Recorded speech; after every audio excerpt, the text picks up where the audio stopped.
thank you so much for taking your time to have this interview. Before we jump into the interview, I like giving everyone a chance to kind of introduce themselves formally to the audience, maybe for people who are not familiar with your work. Can you tell us a little bit about yourself and your artistic journey? Yeah, sure. My name is Alexander Ostrowski.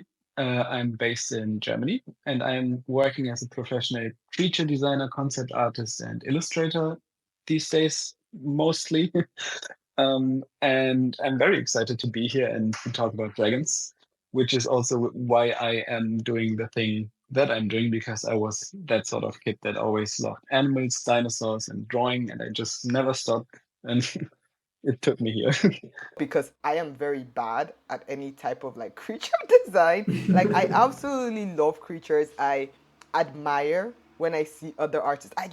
For me personally, I don't know how people can, I mean, I know it's just like study the anatomy and a lot, which we'll get into, but I just find it so fascinating. I've always been into like fantastical creatures, but I guess, okay, let me be honest. It's not that I'm bad at it. I shy away from trying to do it because like I'm so intimidated at the idea, which is why I really like I'm grateful for Three Total Publishing making books that can kind of, help people who maybe have interest, maybe are intimidated, but want to try to dabble. Because I know I would love to try to get into creature designs, especially dragons, dinosaurs, but like, again, I'm very intimidated. But before we get into the book, the first part of this interview is more about your artistic journey. Can you tell us a bit more about like how you decided or when you decided to become an artist? Like, what was that process like? Just tell us a bit about like that journey in general. Mhm. I think I'm from a at least somewhat creative family. So my mother's an architect. My father used to draw, and he worked also in print shop. My grandfather was a carpenter, architect, and also drew a lot. So there was always support for me being the kid that always sat in the corner and drew stuff. And I was also always into like biology and animals. I was on vacation. I was always like looking for crabs and lizards and stuff. So I had this fascination all my life, basically, and also just I just kept on drawing the whole time. But I think I'm not quite sure which art book it was. I saw either the prequels, the Star Wars prequels art books, on the shelf of the father of a friend of mine, or maybe before that the art books of the Lord of the Rings, which were both like franchises that I really loved. And I was already in school when I saw this, but that was the point where I realized, okay, people do this kind of stuff, like drawing dragons and trolls and aliens and stuff for a living. So that was the first time that I realized this was a job that you could do. But I was not like instantly sold on it, because I was also thinking if I should be like going into marine biology, or becoming like a paleontologist, so studying dinosaurs.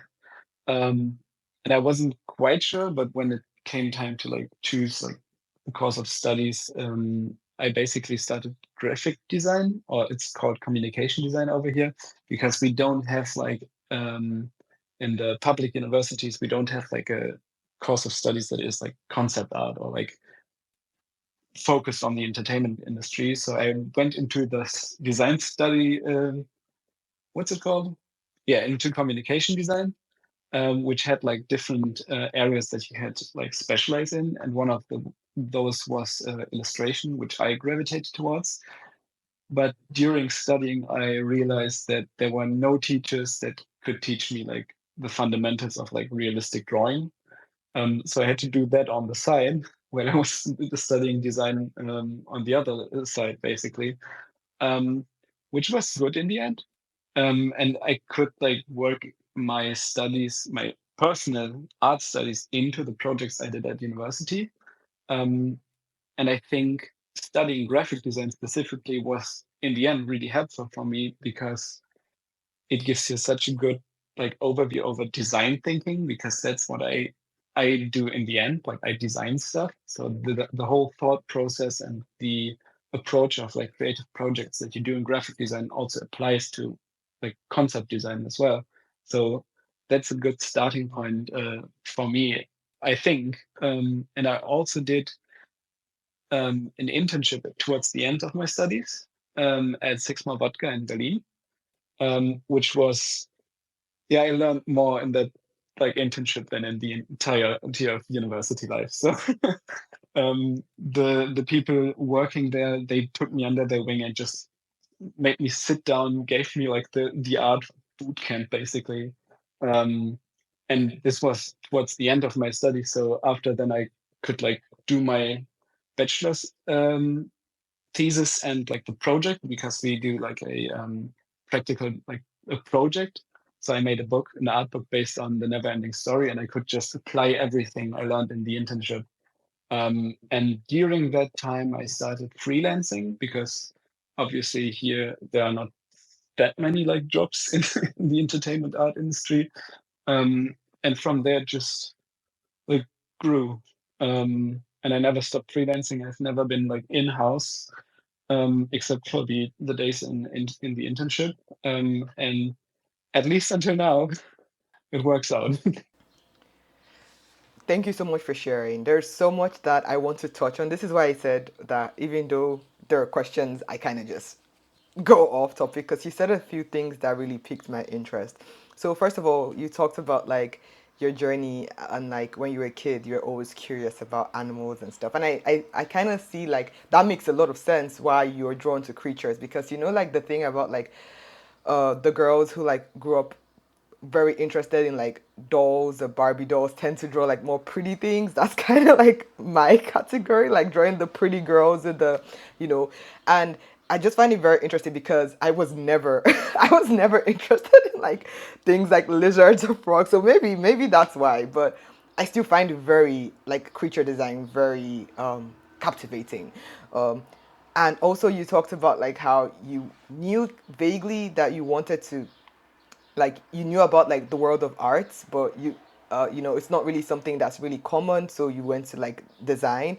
And I see that's another thing that's very common with like artists that are not usually like maybe based in the West or like in countries that you know things like concept art is more like popular or available, because that's the same thing that happened to me. I wanted to do art. I vaguely knew this existed because I mean I watched animated movies, I saw video games, but like it was just like it felt so far from reach. Then I went to do computer science instead. So I find it so funny because it's always either graphic design, computer science, or architecture. Like it's usually like around this, and then eventually we're like, nah, I'm still gonna try to do what I want to do at the end of the day. I just find it very funny. I mean, And there are so also, many like creative fields from which you can move into the entertainment art industry, especially because you're working on products and the same principles apply. So it's I think it's natural, especially when you're not like in LA or something, where you're actually like in contact with the whole entertainment world, basically. Exactly. exactly, it's usually more you do something first and then you find your way into like the entertainment industry later. Yeah. But I actually find it so cool that you intern at Six More Vodka because I love their work. Like I love their art. Like it's so high quality and they kind of have this standard that I really look up to a lot of the artists who work there. And to me, it's kind of like that's the standard that I would like to achieve in my work. Like that's the bar I set. So it's really, really cool that you work there. It's interesting. So, yeah, thank you so much for sharing. So, the next question I have for you is about your inspirations. Can you tell us about like what are some of your biggest inspirations and how do you channel those inspirations to your art? Like just tell us a bit about that. Yeah, I think it's always a combination of things. The biggest thing for me is nature because that was always the thing I was into. I walk through the world and I always find the little critters and I'm like just baffled and just amazed by the things that live around us. So I definitely channel that a lot. Um, which also I watch a lot of nature documentaries because I just want to be exposed to that whole field the entire time. So I channel even visually what I see in those, for example, the BBC, Planet Earth, Frozen Planet, like these big nature documentaries that are super cinematic. And then I always have this thing for like fantasy worlds and world building in general and like these fictional settings.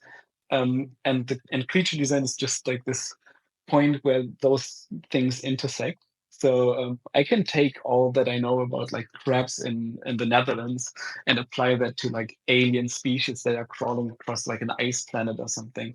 So I think the biggest thing must be nature because there's so much. The best designs are already out there in my mind. There's like the most alien stuff out there. I also do like a lot of snorkeling and diving, so I can just take what I see and apply it. And the other thing is just that I love like world building and well thought out worlds and just worlds with like wonder. So I definitely work that into my work because what I really enjoy is like the design process and like building stuff and like taking one thing and then going to different places within the same like idea.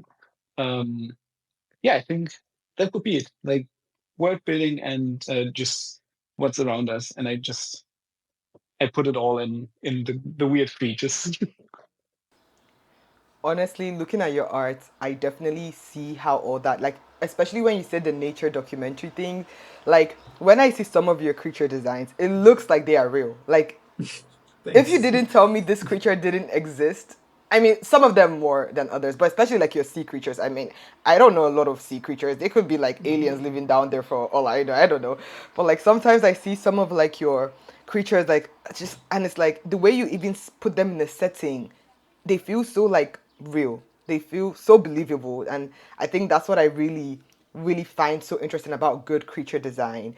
And you mentioned that you go diving and you kind of see that for yourself, and I think it's also very important for like artists to go out and channel from real life, because I think Oh that's yeah. how you're going to make it more real of, because there's some things that you can see in a photo, you can see in a movie or TV, but it's different when you're experiencing it, like, Hmm. when you're there in that very moment, you're smelling things, feeling things, you're able to like, there's a kind of sensation that you can't replicate in your art without experiencing it. And I just Hmm. find that very interesting. Like, it just goes to show how much like the world inspires us every time. And I thank you so much for sharing. I absolutely Oh love yeah. that. So we can start talking about like dragons and all the fun stuff. So I want to ask, specifically for you, what features do you find yourself appreciating or critiquing when you see dragons in media? And you don't necessarily have to like specifically say this show or that show. Just gonna wait for that bus to pass by. Okay, so you don't have to specifically mention a show, but let's say when you see a dragon design or a creature design, what specifically are you drawn to, or are you like, nope, that is a big no-no when it comes to like designing creatures, specifically dragons, of course.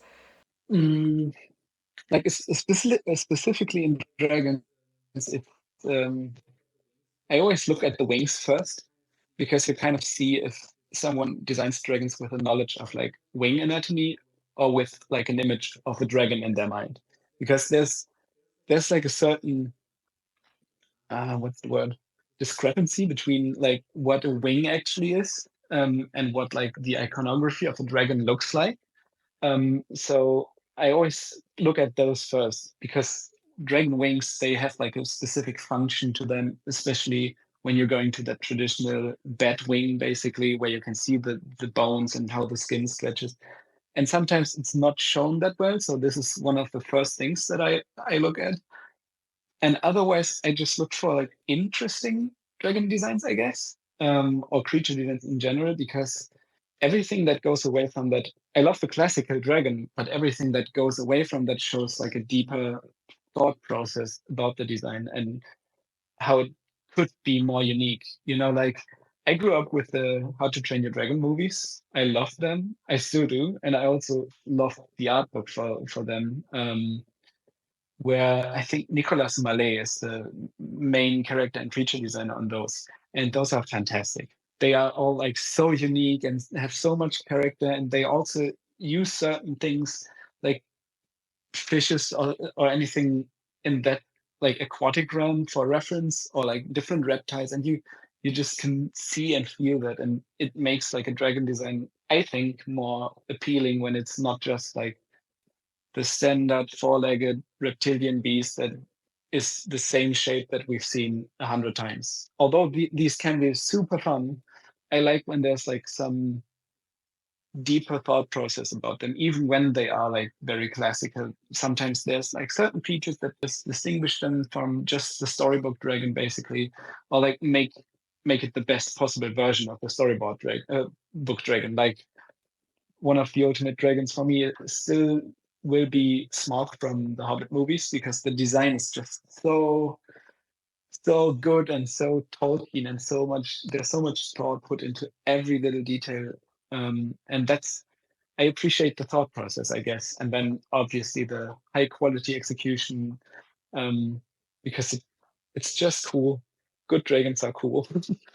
Yeah, like you said, I think that also even translates to every type of design. The more there's intention, you're kind of gonna see it, and again, I just think it's crazy to me how people can come up with like all these, because dragons didn't exist, right? Like obviously dinosaurs, yes, but like there is a lot of like overlap, but still these are like all, that's why I find so fascinating about creatures. They don't exist. It's all about like creating these believable, appealing as well, creatures from nothing, right? And the more unique and the more like intentional, and more creative that you can spin the concept, the more I guess appealing the design becomes. And I just find it very, again, it's a level of mastery that I cannot comprehend, but I always definitely appreciate. So yeah, that's very interesting. Before we go, can you tell us briefly about like your contribution to the book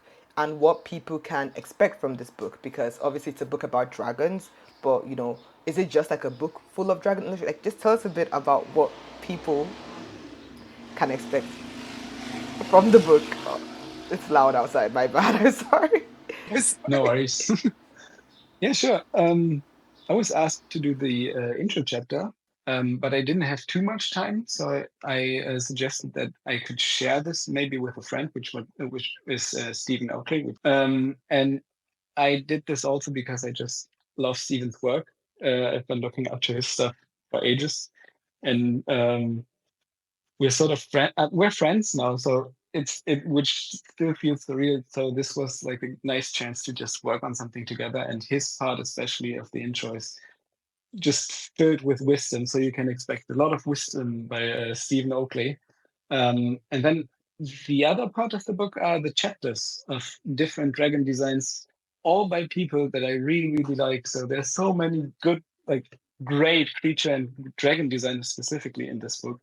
So I guess you can expect the book full of very, very cool designs, half of which I haven't seen yet. So I'm like looking forward to actually having the thing in my hands myself.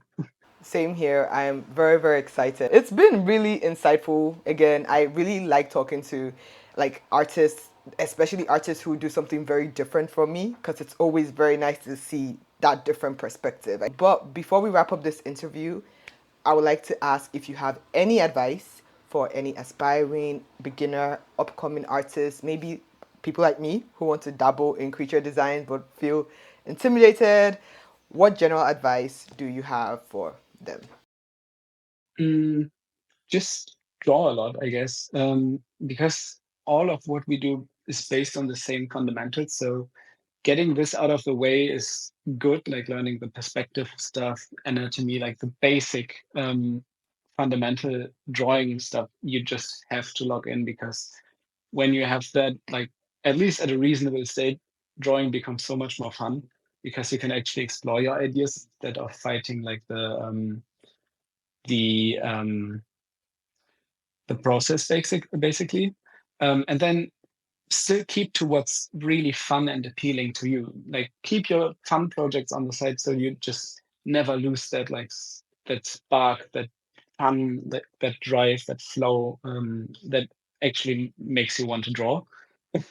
And then for creature design specifically, just draw a lot of animals, because when you draw animals, you will learn things if you want it or not, and then that's stuff you can apply to your own designs at some point.